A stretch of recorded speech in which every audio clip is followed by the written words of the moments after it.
And మీకు songs master ఇప్పుడు as a choreographer songs and everything will give you ఏమంటారు మంచి మంచి సాంగ్స్ ఆ ఫేమ్ వస్తుంది. బట్ టీవీ షోస్ అనేది is something extra fame as ఒక ఫేస్ వాల్యూ కానీ ఒక ఏ కొరియోగ్రాఫర్ కవనివ్వండి సింగర్ కవనివ్వండి ఒక జడ్జ్ పొజిషన్ ఇచ్చినప్పుడు ఇట్ ఈస్ సంథింగ్ దట్ జనాల్లోకి ఒక ఫేస్ ని తీసుకెళ్తుంది. మీరు ఎన్ని సాంగ్స్ కంపోజ్ చేసినా టెలివిజన్ శేఖర్ మాస్టర్ గానీ లేదా మిగతా యానీ మాస్టర్ గానీ అందరికి ఇప్పుడు అనసూయ గారు ఎవ్రీబడి ఆ జడ్జ్ ఫేస్ వచ్చిన వెంటనే you will be known more to the TV shows.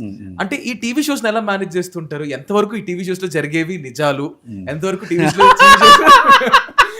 Shows లో జరిగేవి అబద్ధాలు మాకు చెప్పండి.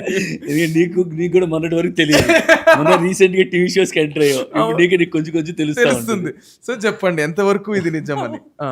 టీవీ షోస్ నిజంగా జరిగాయని రియాలిటీ షోస్ అనే నిజాలే. ఓకే, కానీ జనాలు తెలియక అలా అనుకుంటారేమో. కానీ అంటే నాకేంటంటే షూటింగ్లో ఉంటే అది నేను అక్కడ వర్క్ చేయాలి, అంటే నేను అవుట్పుట్ ఇవ్వాలి కాబట్టి నాకు ప్రెషర్ ఉంటుంది. అంటే సాంగ్ బాగా రావాలి, హీరో హీరోయిన్తో బాగా చేయించాలి, మేకింగ్ బాగా చేయాలి, ఇది కావాలి ఇది కావాలి అంటే నాకు కావాల్సిన ప్రాప్స్ కావాలి అంటే ఆ టెన్షన్ ఉంటుంది.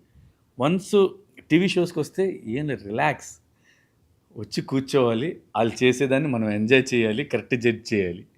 చాలా ఎంజాయ్ చేస్తాను, స్ట్రెస్ మొత్తం పోయిద్ది. అంతే అంతే కరెక్ట్. చాలా హ్యాపీ ఫీల్ అవుతాను.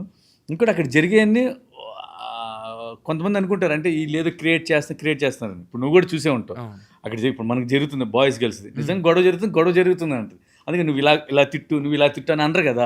ఇప్పుడు నువ్వు కూడా చూసావు కదా, నువ్వు కూడా అరిచేసావు అంటే నేను కూడా అరిచేశాను మొన్న. అంటే తెలియదు అంటే మనం ఏంటి మన బాయ్స్ గెలవాలి, గర్ల్స్ కంటే ఆబ్వియస్లీ వాళ్ళు గెలవాలని ఉంటుంది. అలా జరిగే కానీ వేరే స్క్రిప్టెడ్ ఏముండదు. అంటే యూజువల్ గా జనాలకు ఒక పర్సెప్షన్ ఉంటుంది ఇదంతా స్క్రిప్టే, ఇదంతా ఇలాగే ఉంటుంది అలా ఉంటుంది. కానీ మాస్టర్ నేను చెప్తే నమ్మరు, మీరు మాస్టర్ చెప్తే నమ్మరు. నేను కూడా అదే షోలో ఉన్నాను కాబట్టి ఇప్పుడే నాకు టీవీ అంటే ఏంటో తెలుస్తుంది కాబట్టి.